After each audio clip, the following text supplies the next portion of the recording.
Hi, everybody. It's Katie Joe with Sovereign Soul Podcast. And this podcast is about you being your own spiritual authority, understanding that you are the sovereign soul connected directly to source. There is no one in between you and your creator, and discerning the wanderings and ponderings of our hearts as we simply discuss concepts and things we witness in the environment around us, as well as spirituality.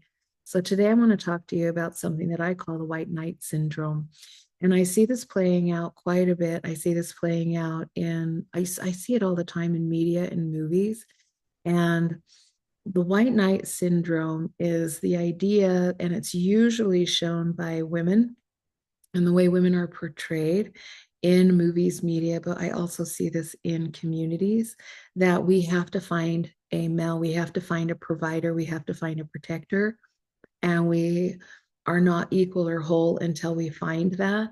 And to find the white knight, the one that's going to come in and save us from the turmoil of life, is if that's the case, you have to be accepting of the fact that you're a damsel in distress.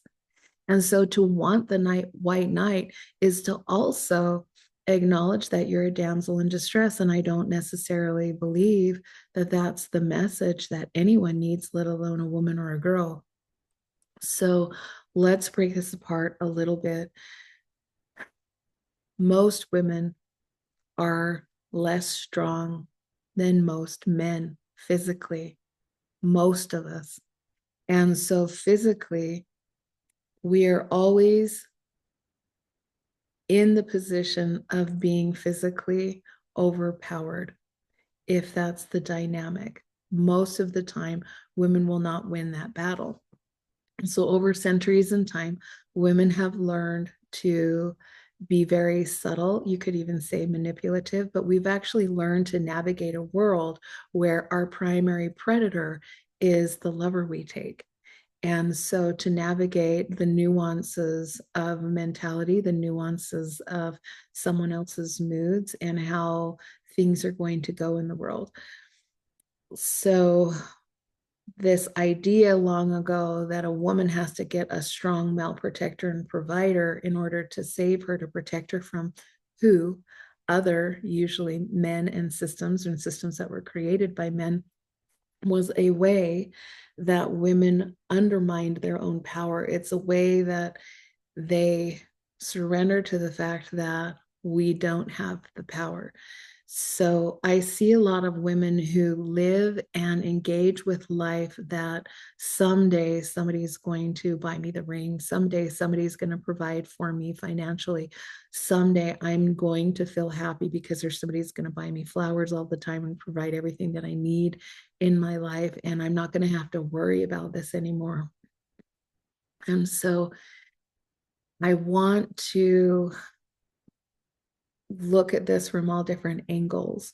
And I talk about this in a lot of circumstances in my upcoming book, Sovereign Soul.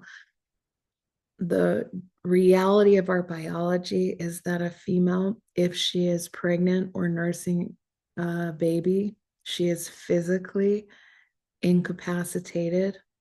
The reality is, if you had two athletes and one of them is experiencing period pain, which has been studied to be the equivalent of heart attack pain, and you have another person that doesn't have periods, and they're going against each other, even with the same muscle mass, even with the same height, even with the same strength, that the one who's experiencing chronic and incapacity, just extreme pain for that entire process is probably not going to win the race, is probably not going to win the swimmy, is probably not going to win whatever that athletic feat is. So I'm not saying anything political here. I'm just saying this is biology. So there are situations where a female or a woman is incapacitated, and it would make sense that the counterpart population or the counterpart of the population should be aware that through no fault of their own, females are physically asked to, meaning like not with permission, but by physically being female, we have different circumstances that a physical male, cis male doesn't. So this is the name of the game. Okay. It's just the dynamics. I'm not saying anything political. I'm not trying to. I'm just saying this is the biology. So I want to get to the white knight syndrome because what I see is this is one of the most defeating and one of the most dangerous things I see in these relationships.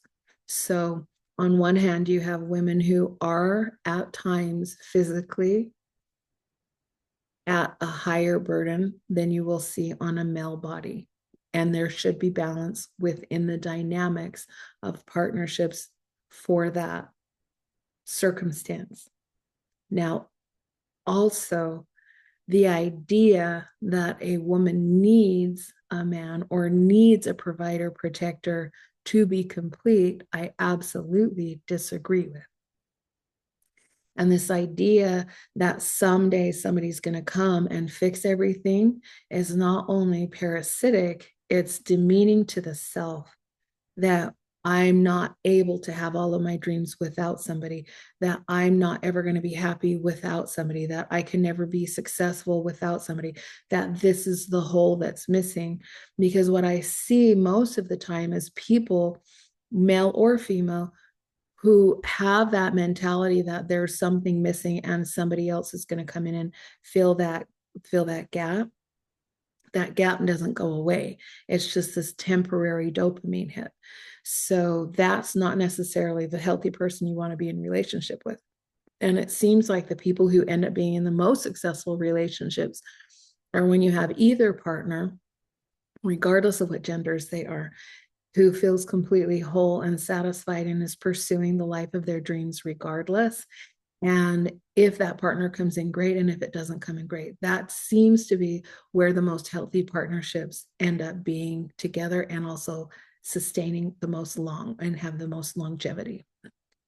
When we talk about white knight syndrome, also, I see that and it's usually males, they come in and they need to be the one that saves. Here, let me take care of this. Let me do this. Let me provide. Let me do all of this for you, because they feel fulfilled if they can fill that role.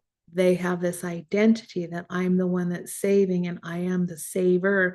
And so therefore that makes them feel worthy. If they can provide everything, if they can do everything, it's not from this understanding of the balance of the masculine feminine, but it's actually this ego driven, I am this, I am all of that because I take care of my family, I take care of my wife because she doesn't have to work, or I'm going to do all this, I'm going to be the most romantic. But it's not coming from this true place of sense or care. It's coming from this need, this void within them. And usually how this comes together with either partner, a partnership coming together, it usually comes in pretty hot and heavy and fast. And it usually is something that rapidly becomes entwined. So it's usually those relationships where they become so serious and so like entwined right away, but it cycles out and becomes this toxic yo-yo pretty quick. Because what happens is the white knight always needs the damsel in distress to feel fulfilled. And the damsel in distress always needs to be a damsel in distress to find a saver so that they feel like they are loved. And so this constant toxicity and this constant tragedies and needing that is always occurring because the ego on both is telling them they're worthy if they have this counterpart. And one of the things that I've said at my women's groups all of the time, in a lot of the women's drum circles, is if you're looking for a white knight, if you're looking for that person to save you, and you're looking for that white knight to sweep you up into their arms and throw you on the back of the horse, then your destiny is to just keep a man's ass.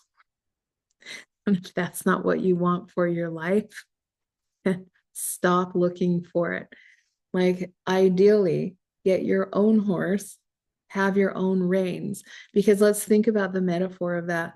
So if you have somebody who comes in and they say, I'm going to take care of everything, all you have to do is sit behind me and pat me on the back and be available for me when I want to warm not just the back of my body, but the front. then you never get to decide where the journey goes. They're holding the reins. But if you both have that saddle and you both have your own horse and you're both deciding to go along, it's beneficial for both partners, the masculine and the feminine counterpart, because then you're going along together and you're saying, we both choose to be on this road together, not because I need you to keep me warm and I need you to stroke my ego and other things, and not because I need you to save me because I'm always in distress, but we are together going forward and we both have the freedom at any moment to say this is where our path diverts or this is where we stay together, because one is a relationship of balance, of communication, of partnership, and also equal awareness and honor for each other, and the other one is a toxic cycle of need.